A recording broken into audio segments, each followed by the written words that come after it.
بسم اللہ الرحمن الرحیم۔ السلام علیکم ورحمۃ اللہ وبرکاتہ۔ محترم سامعین، پچھلے ویڈیو میں ہم نے جنگ بعاث کا تفصیلی تذکرہ کیا تھا۔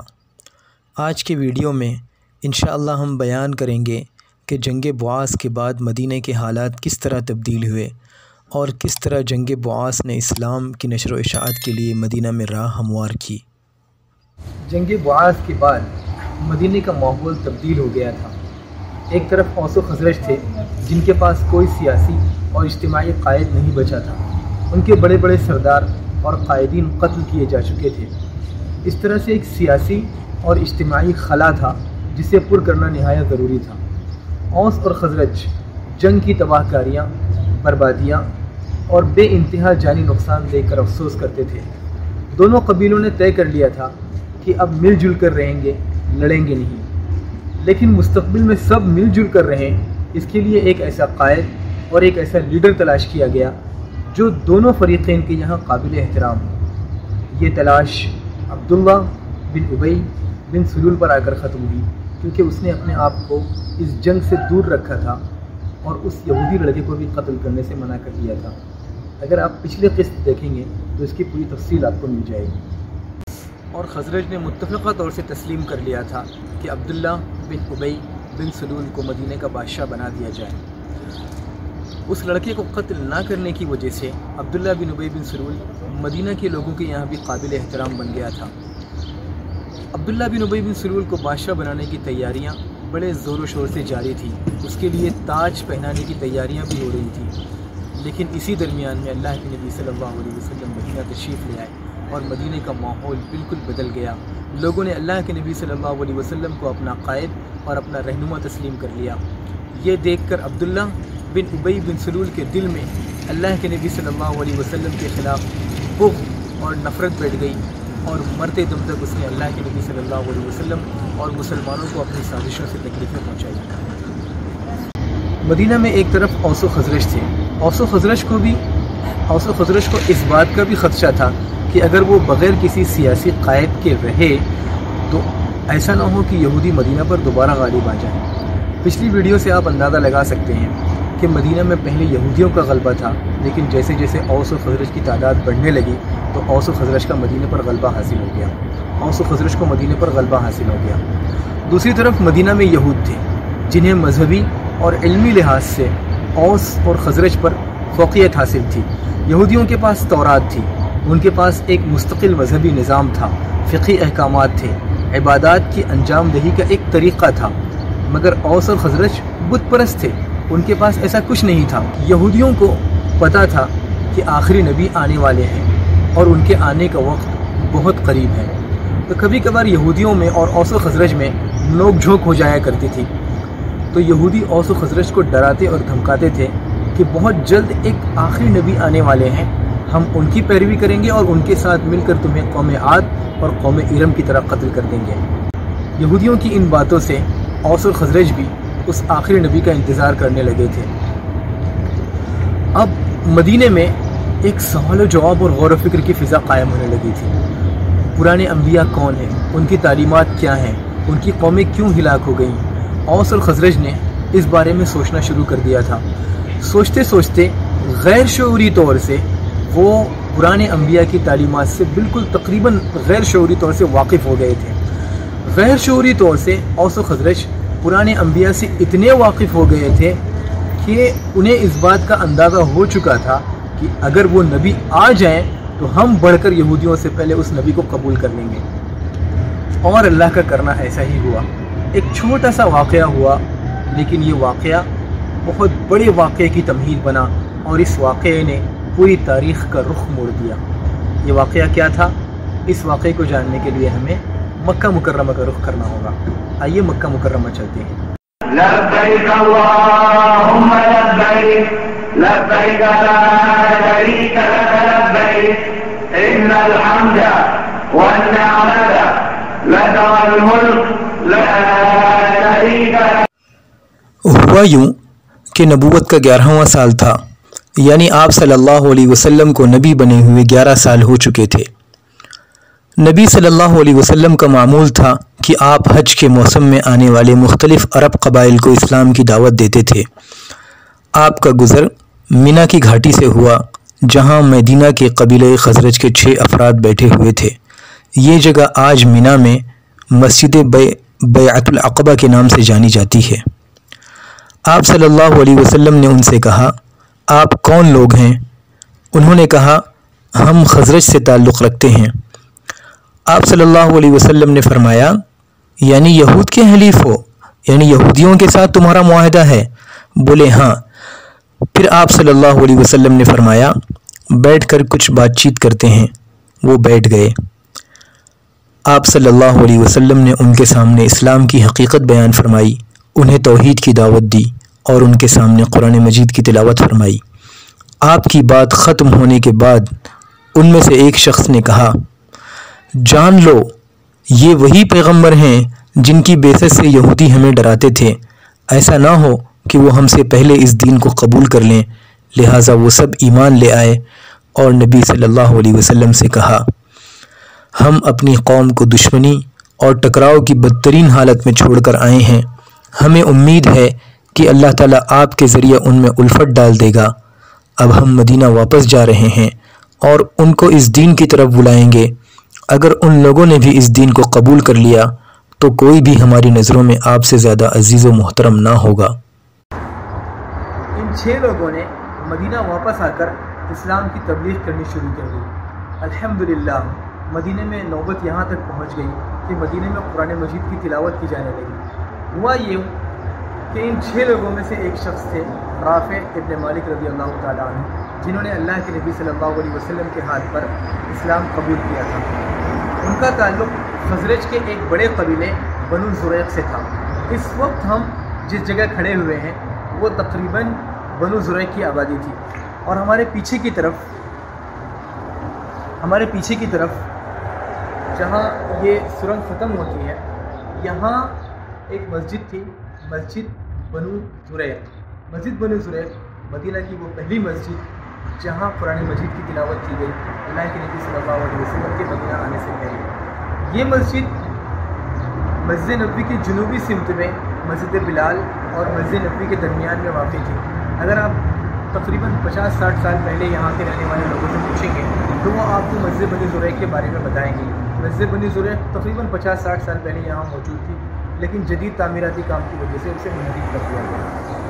अल्हम्दुलिल्लाह इसके बाद मदीना में घर घर में इस्लाम का चर्चा होने लगा और इस्लाम खूब फैलने लगा।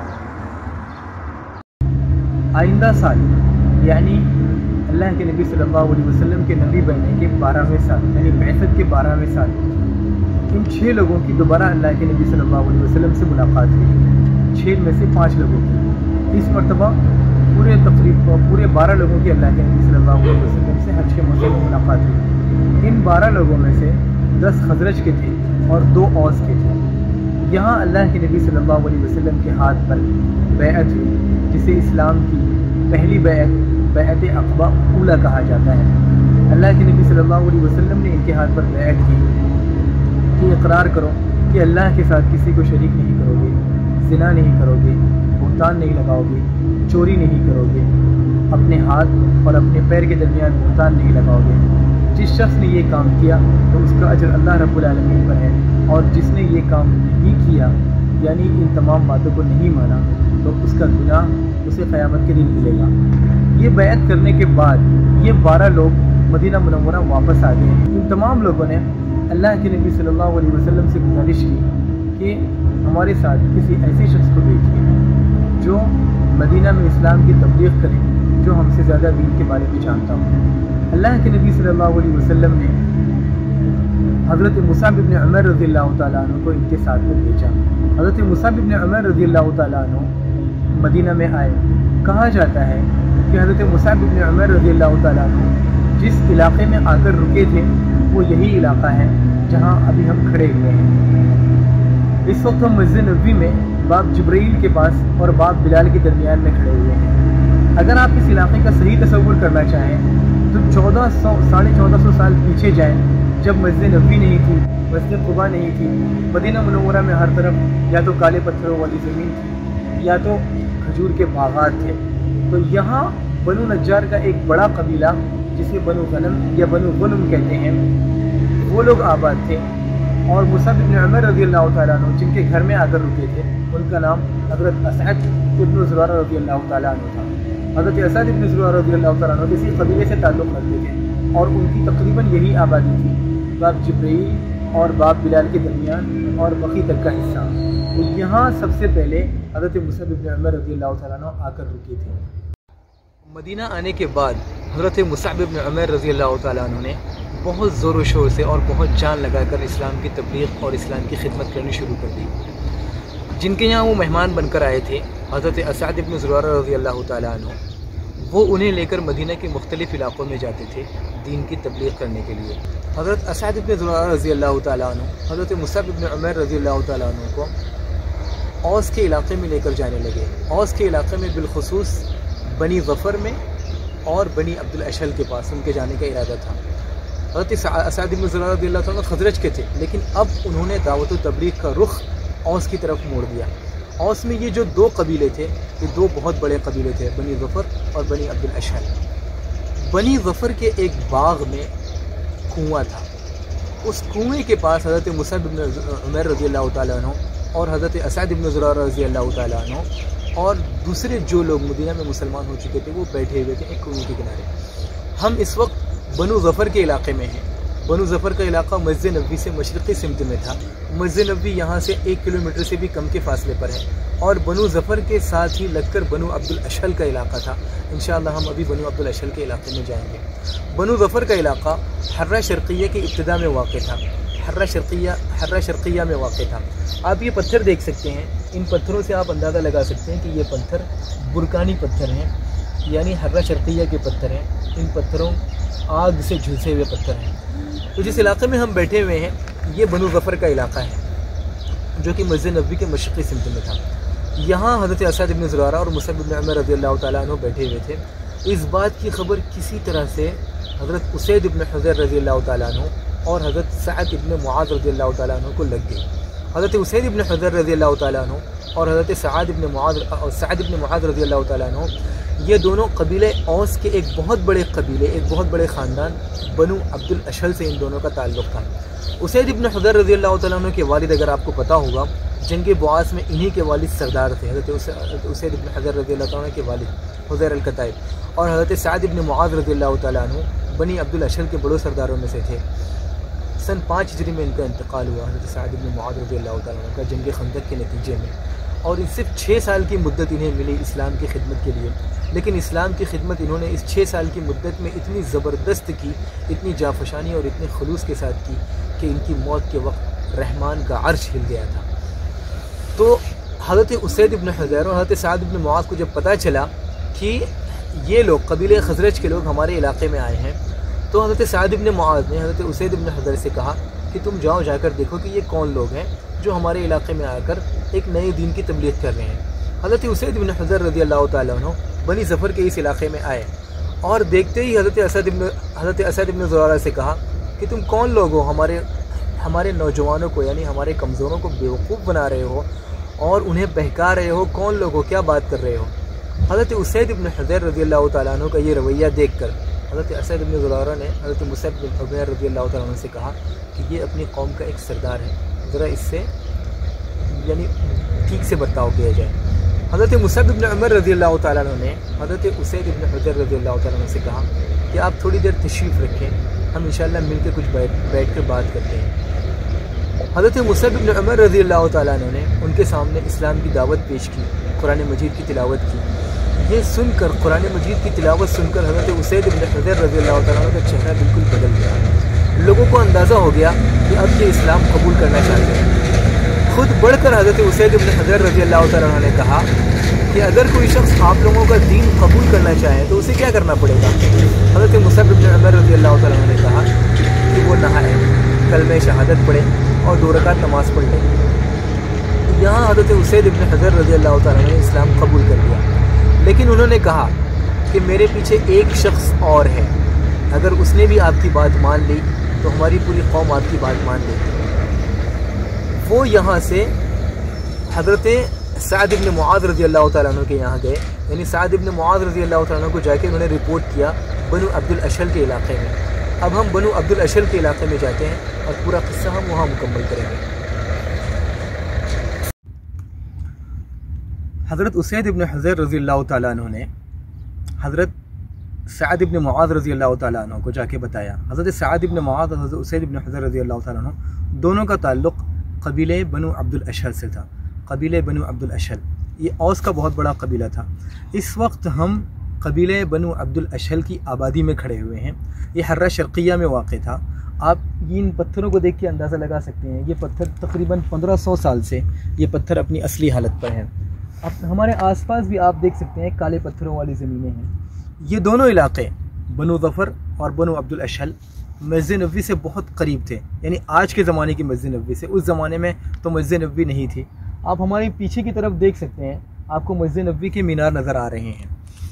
تو یہ دونوں علاقے، یہ دونوں قبیلے مسجد نبوی سے قریب تھے۔ حضرت اسید ابن حضیر رضی اللہ تعالیٰ عنہ نے حضرت سعد ابن معاذ رضی اللہ تعالیٰ عنہ کو جا کر بتایا کہ بنو حارثہ اسعد ابن زرارہ کو قتل کرنے والے ہیں۔ بنو حارثہ ان کا تعلق بھی قبیلہ اوس سے تھا، لیکن خزرج سے جمتی نہیں تھی، بالخصوص اسعد ابن زرارہ رضی اللہ تعالیٰ عنہ سے۔ تو حضرت سعد ابن معاذ رضی اللہ تعالیٰ عنہ جوش میں آ گئے۔ کیوں جوش میں آئے؟ کیونکہ حضرت اسعد ابن زرارہ رضی اللہ تعالیٰ عنہ جن کا تعلق قبیلہ خزرج سے تھا، وہ اور حضرت سعد ابن معاذ دونوں خالہ کے بیٹے تھے۔ تو حضرت سعد ابن معاذ رضی اللہ تعالیٰ عنہ ڈر گئے کہ ایسا نہ ہو کہ بنو حارثہ جا کر اسعد ابن زرارہ کو قتل کر دیں۔ تو حضرت سعد ابن معاذ رضی اللہ تعالیٰ عنہ بھاگ کر آئے سامنے بنو ظفر کے علاقے میں۔ ابھی ہم تھوڑی دیر پہلے وہاں تھے۔ سامنے آپ کو ہو سکتا ہے مسجد کے مینارے نظر آ رہے ہوں گے۔ تو یہ جو مسجد کا مینارہ ہے یہ بنو ظفر کے علاقے میں ہے، اور اس وقت ہم بنو عبد الاشل کے علاقے میں ہیں۔ تو وہ یہاں سے گئے وہاں، اور وہاں جا کر انہوں نے دیکھا کہ ایسا تو کوئی معاملہ نہیں ہے۔ جیسے ہی حضرت اسعد ابن زرارہ رضی اللہ تعالیٰ عنہ نے حضرت سعد ابن معاذ کو آتا ہوا دیکھا، تو مصعب ابن عمر رضی اللہ تعالیٰ عنہ کو کان میں کہا کہ یہ جو شخص آ رہا ہے یہ اپنی قوم کا بہت اہم شخص ہے۔ اگر اس شخص نے اسلام قبول کر لیا تو اس کے پیچھے ایک بہت بڑی قوم ہے، وہ پوری قوم اس کی بات ماننے سے انکار نہیں کرے گی۔ جیسے ہی وہ وہاں پہنچے حضرت سعد ابن معاذ رضی اللہ تعالیٰ عنہ، تو انہیں دیکھ کر انہوں نے کہا کہ کیا ہے، کیوں آئے ہو ہمارے علاقے میں؟ کیا تم ہمارے کمزوروں کو بیوقوف بنانا چاہتے ہو؟ تو حضرت مصعب ابن عمر رضی اللہ تعالیٰ عنہ نے بڑے ادب اور بڑے باوقار انداز میں ان سے کہا کہ آپ ذرا تشریف رکھیں اور ہمیں آپ سے کچھ باتیں کرنی ہیں۔ اگر ہماری باتیں پسند آئے تو آپ قبول کر لیں، نہیں پسند آئے تو ہم چلے جائیں گے۔ حضرت سعد بن معاذ نے کہا ٹھیک ہے، میں بیٹھ جاتا ہوں۔ یہاں پھر باتیں شروع ہوئی۔ حضرت مصعب بن عمر رضی اللہ تعالیٰ عنہ نے ان کے سامنے اسلام کی تبلیغ کی، اسلام کی انہیں دعوت پیش کی، توحید کے بارے میں انہیں بتایا اور قرآن مجید کی آیتیں پڑھ کر سنائی۔ جیسے جیسے حضرت مصعب بن عمر رضی اللہ تعالیٰ عنہ قرآن مجید کی آیتیں پڑھ رہے تھے، حضرت سعد بن معاذ رضی اللہ تعالیٰ عنہ کا چہرہ تبدیل ہو رہا تھا۔ لوگوں نے اندازہ لگا لیا کہ یہ وہ سعد نہیں ہے جو ہمارے پاس آئے تھے۔ اس کے بعد قرآن مجید کی آیتیں سن کر، چونکہ یہ بہت پڑھے لکھے لوگ تھے اپنی قوم کے، تو انہوں نے جیسے ہی قرآن مجید کی آیتیں سن لی، اور انہیں پرانے انبیاء کے بارے میں بھی اندازہ تھا کہ پرانے انبیاء کی تعلیمات کیا ہیں، تو جیسے ہی انہوں نے قرآن مجید کی آیتیں سنی، حضرت مصعب بن عمر رضی اللہ تعالیٰ عنہ فارغ ہوئے۔ انہوں نے کہا کہ اگر کوئی شخص تمہارے دین میں آنا چاہے تو اسے کیا کرنا چاہیے؟ تو حضرت مصعب بن عمر رضی اللہ تعالیٰ عنہ نے کہا کہ کلمہ شہادت پڑھے، نہائے، کلمہ شہادت پڑھے اور 2 رکعت نماز ادا کرے۔ تو الحمدللہ حضرت سعد بن معاذ رضی اللہ تعالیٰ عنہ نے بھی اسلام قبول کر لیا ایک ہی مجلس میں۔ یہ حضرت مصعب بن عمر رضی اللہ تعالیٰ عنہ کی بہت بڑی دعوتی کامیابی شمار کی جاتی ہے۔ اب بنو ظفر سے حضرت سعد بن معاذ رضی اللہ تعالیٰ عنہ دوبارہ اپنی قوم کے پاس آئے، بنو عبد الاشل کے پاس آئے، اور دور ہی سے انہوں نے اپنی قوم کو چلا کر کہا کہ سنو، تمہارے نزدیک میرا کیا مقام و مرتبہ ہے؟ تو سب نے کہا کہ آپ ہمارے سردار ہیں، آپ ہمارے شریف آدمی ہیں اور آپ بڑے عقل مند ہیں۔ تو انہوں نے کہا کہ میرا اب تم سے کوئی تعلق نہیں ہے جب تک تم اسلام قبول نہ کر لو۔ حضرت سعد بن معاذ کی شخصیت ایسی تھی کہ قوم ان کی بات نہیں ٹال سکتی تھی، تو پوری قوم نے ایک ساتھ اسلام قبول کر لیا۔ یہ اسلامی تاریخ میں ایک ایسا قبیلہ ہے جس نے ایک ساتھ ایک ہی دن میں اسلام قبول کیا۔ حضرت اسید بن حضیر رضی اللہ تعالیٰ عنہ، حضرت سعد بن معاذ رضی اللہ تعالیٰ عنہ کی بدولت بنو عبد الاشل نے کہ پورے قبیلے نے اسلام قبول کر لیا سوائے ایک شخص کے، اس نے جو ہے جنگ احد میں اسلام قبول کیا، اس کا نام اسیرم تھا۔ اور اس کا بڑا دلچسپ واقعہ ہے کہ اس نے زیادہ عمل نہیں کیا تھا اس شخص نے رضی اللہ عنہ، لیکن اس کے باوجود اسے جنگ احد میں شہادت ملی اور انہوں نے اسلام قبول کر لیا۔ یہاں آپ اندازہ کر سکتے ہیں حضرت مصعب بن عمیر رضی اللہ تعالیٰ عنہ کی دعوت و تبلیغ کی کوشش کا، کہ انہوں نے کتنے بہترین انداز میں حضرت اسید بن حضیر رضی اللہ عنہ کو ڈیل کیا، حضرت سعد بن معاذ رضی اللہ تعالیٰ عنہ کو ڈیل کیا، اور ان کے سامنے اسلام کی ایسی پر اثر دعوت و تبلیغ کی کہ پورے قبیلے نے اسلام قبول کر لیا۔